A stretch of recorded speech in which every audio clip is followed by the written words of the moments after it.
Hello बच्चों। आज directly numerical पे आएंगे। फर्स्ट न्यूमेरिकल करते जाओ। The value of escape velocity with unit is, ठीक है।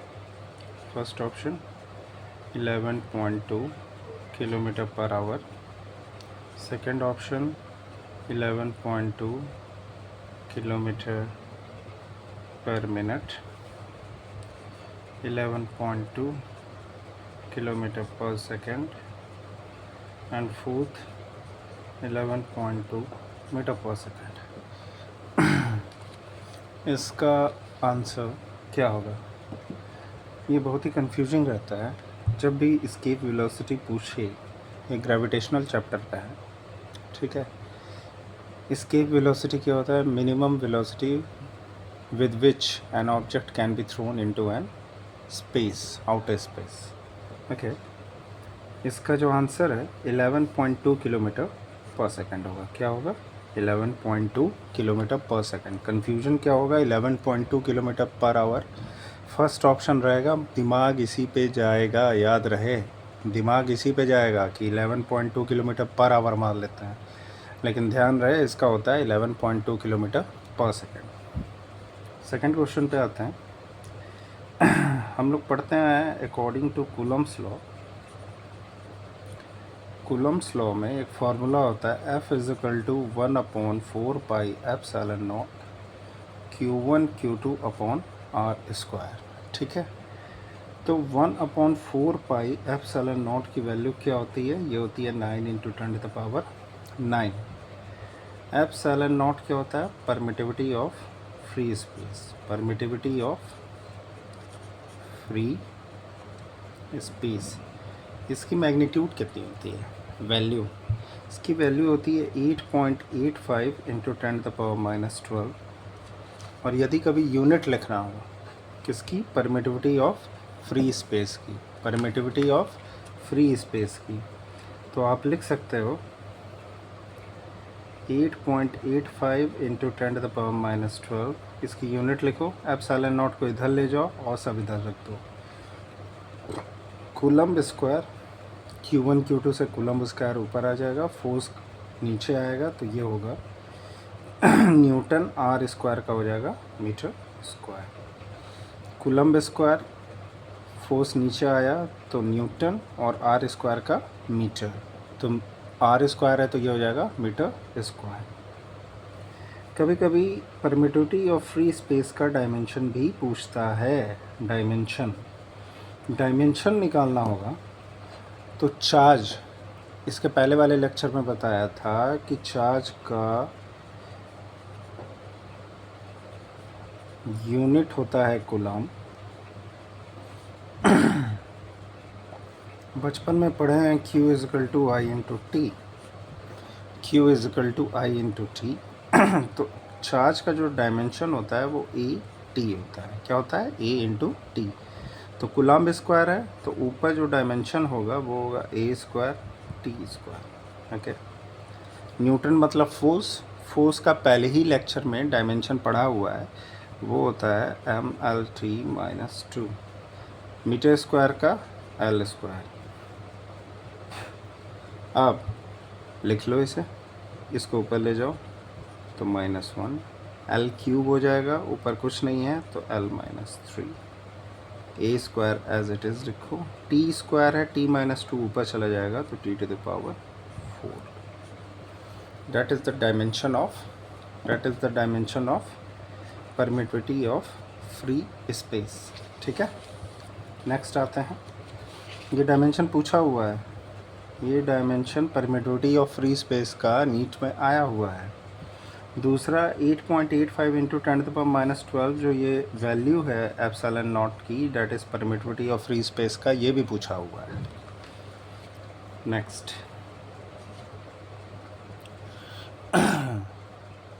एक क्वेश्चन है कि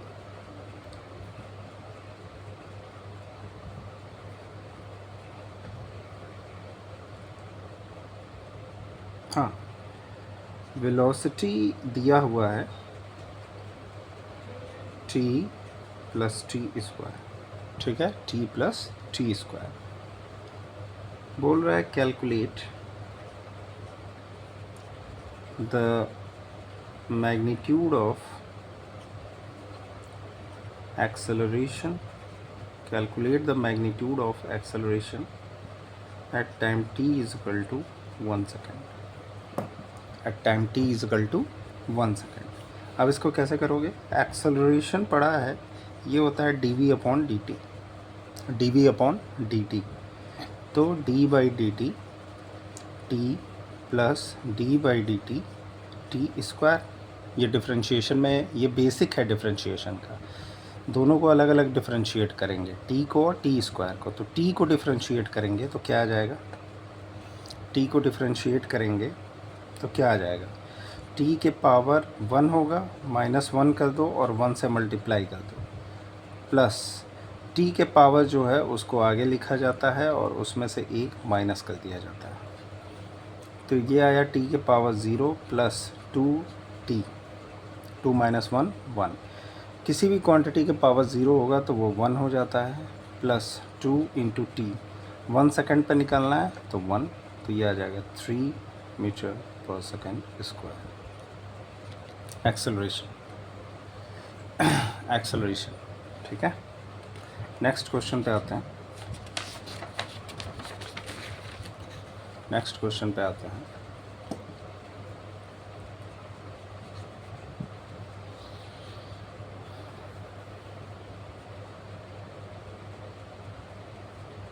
सपोज करो x इज इक्वल टू दिया हुआ है t plus 3t square. x displacement है, x डिस्प्लेसमेंट को रिप्रेजेंट कर रहा है, पूछा है calculate velocity at time t is equal to 2 seconds, ठीक है।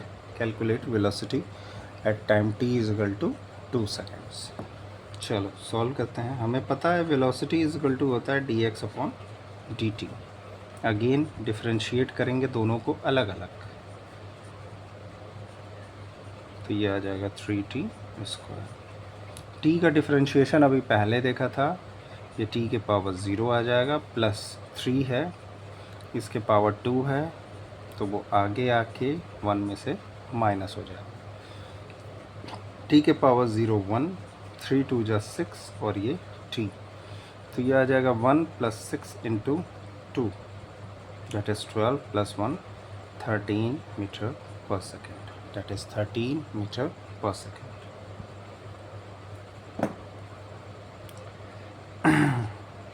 नेक्स्ट क्वेश्चन पे आते हैं। एक क्वेश्चन है कि calculate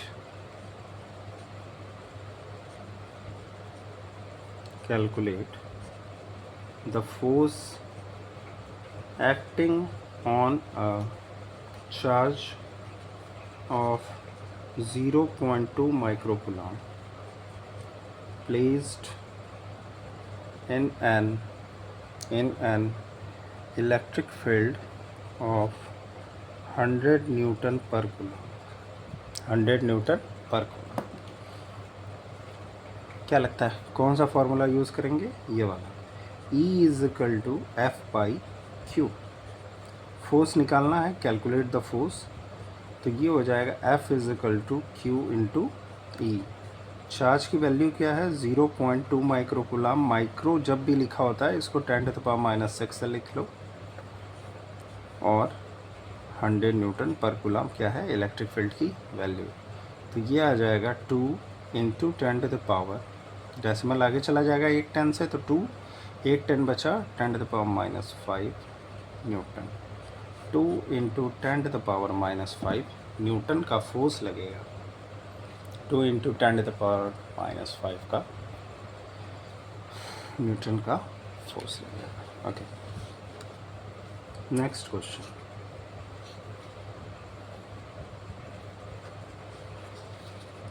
calculate the work done, calculate the work done in carrying a 50 kg luggage for 100 meter. मतलब एक सामान है 50 किलो का, उसको 100 मीटर तक ले जाना है, तो उसमें कितना वर्क डन करना पड़ेगा इस सामान को ले जाने में। चलो आंसर करते हैं। सपोज़ करो ये 50 किलो का सामान है, इसको 100 मीटर के लिए 100 मीटर चल के जा रहा है। इस पे जो नीचे फोर्स लगेगा mg, वो कितना लगेगा 50 × 10, मतलब 500 न्यूटन। अब वर्क डन का फॉर्मूला हमने पढ़ा था F.D। वेक्टर में याद रहे, वेक्टर में A.B इज़िकल टू होता है AB cos थीटा, और A cross B is equal to होता है AB sin थीटा। होता है ना? ओके, F.D है, तो वर्क डन इज़िकल टू हो जाएगा force displacement cos theta. Displacement इत्थे हो रहा है, इधर लग रहा है, और फोर्स कितना नीचे लग रहा है, फोर्स कितना लग रहा है 500 न्यूटन। तो 500 multiplied by displacement 100 meter. Okay, दोनों के बीच का जो एंगल बन रहा है वो 90 डिग्री बन रहा है। दोनों के बीच का जो एंगल बन रहा है, फोर्स वर्टिकली डाउनवर्ड लग रहा है, फोर्स वर्टिकली डाउनवर्ड लग रहा है, और डिस्प्लेसमेंट कितना हो रहा है 100 मीटर का। तो दोनों के बीच का जो एंगल है वो कितना है 90 डिग्री। तो ये आ जाएगा cos 90 डिग्री, और सभी को पता है cos 90 डिग्री की वैल्यू कितनी होती है 0। तो ये आंसर आ जाएगा 0। मतलब आपने 50 किलो का लगेज ले जाओ, चाहे बाल्टी का पानी ले जाओ, चाहे ईंट ढो के ले जाओ, अकॉर्डिंग टू द फिज़िक्स आपने कोई भी काम नहीं किया है। ओके, 6th क्वेश्चन था। नेक्स्ट क्वेश्चन पे आता है 7वां क्वेश्चन। एक क्वेश्चन है,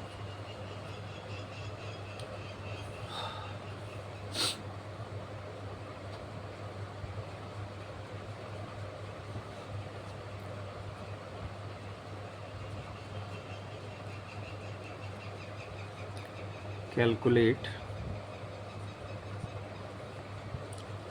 the power consumed by an electric heater, sorry power consumed मत लिखो, calculate the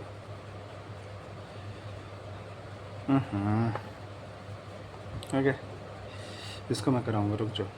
7वां question, next question करते हैं। Calculate the charge, calculate the charge flowing through a wire for 2 ampere current in 20 seconds। तो इसके पहले एक formula देखे थे, Q is equal to I into T. Current कितना है 2, टाइम कितना है 20, यह आ जाएगा 40 कूलम।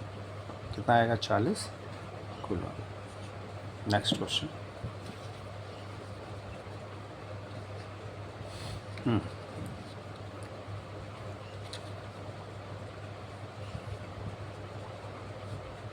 एक रेजिस्टर है, वो बैटरी से कनेक्टेड है, और बैटरी है 50 वोल्ट की, और करंट फ्लो कर रहा है आई, ठीक है।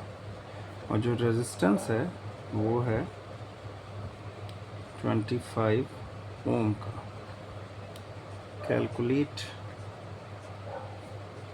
The magnitude of current.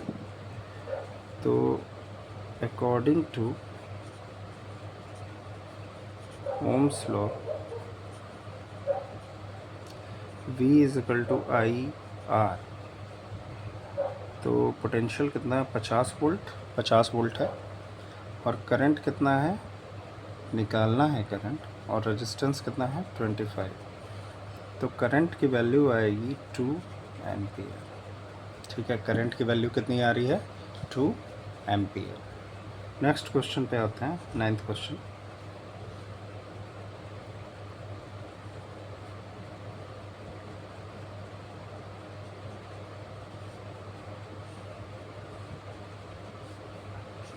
ये पैरेलल कॉम्बिनेशन है रेजिस्टर्स का, और ये है 3 ohm 3 ohm 3 ohm, A and B. Calculate the net resistance, और भी कह सकते हैं जैसे इक्विवेलेंट रेजिस्टेंस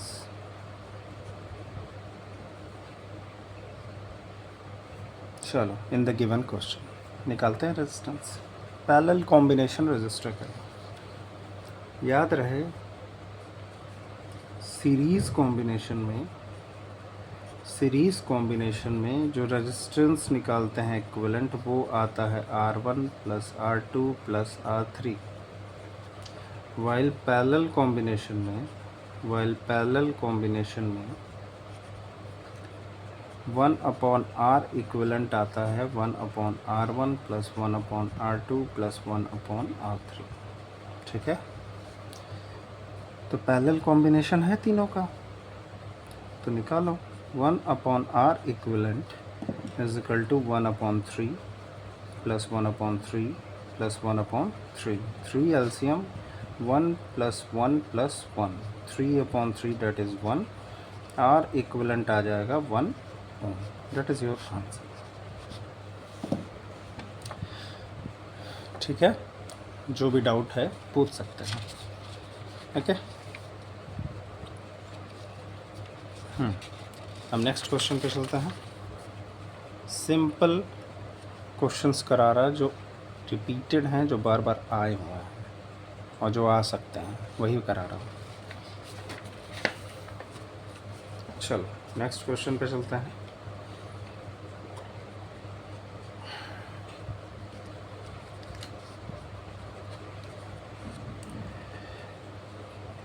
ये ग्राउंड है, एक बॉल को थ्रो किया गया वर्टिकली अपवर्ड। एक बॉल है जिसे वर्टिकली अपवर्ड फेंका गया। तो ये पॉइंट ए है, ये पॉइंट बी है। तो यदि क्वेश्चन पूछता है, ठीक है,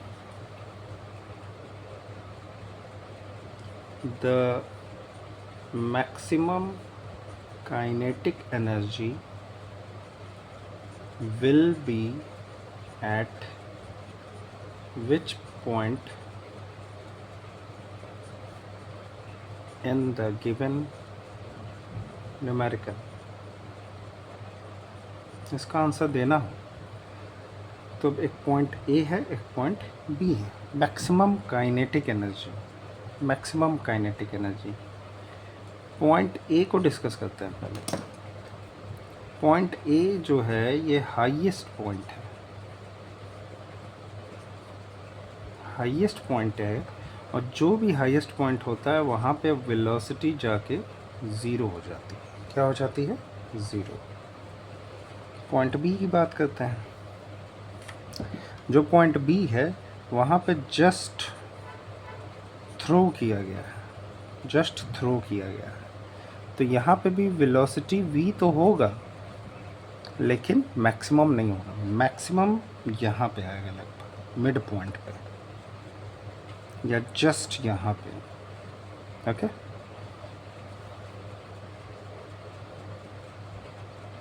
ये तो छोड़ो, ये भी जो बताया यहाँ पे हटाओ ये कन्फ्यूजन। एक बात बताओ, जब बॉल जाएगी वर्टिकली अपवर्ड एंड जब जस्ट वापस आएगी यहाँ पे, जब वेलोसिटी ज़ीरो हो जाएगा हाईएस्ट पॉइंट पे, तो ये बॉल जस्ट आते आते आते हिट करने करने वाली होगी ग्राउंड को जस्ट हिट करने करने वाली होगी। तो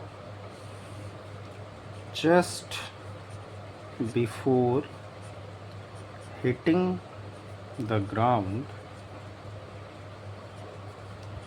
the kinetic energy of the ball will be maximum. और जस्ट बी पे काइनेटिक एनर्जी हो जाएगा ज़ीरो, ए पे भी काइनेटिक एनर्जी हो जाएगा ज़ीरो। ओके, एक और पॉइंट है,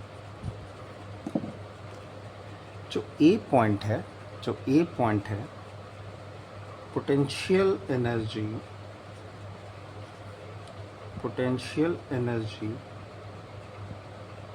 ए पॉइंट पे मैक्सिमम होगा। क्या होगा? Maximum, according to the formula mgh, height वहाँ पे मैक्सिमम होगा। Potential energy at point B zero होगा क्योंकि h वहाँ पे ज़ीरो।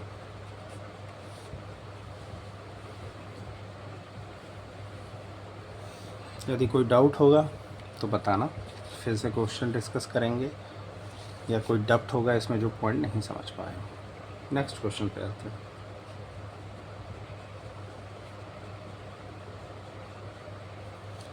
नेक्स्ट है, ये सीलिंग है, सीलिंग मतलब छत, और एक ब्लॉक है 20 kg का। तो कह रहा है कि इस स्ट्रिंग में या इस रस्सी में टेंशन T कितना होगा। ऐसे क्वेश्चंस को सॉल्व करने के लिए न्यूटन्स लॉ के थ्रू जाएंगे। और एक ब्लॉक लिया, इसी ब्लॉक को 20 kg, फ्री बॉडी डायग्राम इसे कहते हैं। नीचे फोर्स लगेगा mg जिसकी वैल्यू होगी 200 न्यूटन, ऊपर टेंशन T लगेगा, इसी स्ट्रिंग का टेंशन T। और यदि कोई टेंशन T पूछे तो ये जस्ट इसके बराबर आएगा क्योंकि T mg के बराबर होता है। तो यह आ जाएगा 200 Newton, 200 Newton. Okay,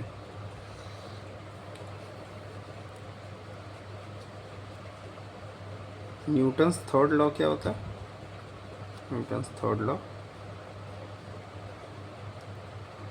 every action has equal and opposite reaction। ठीक है,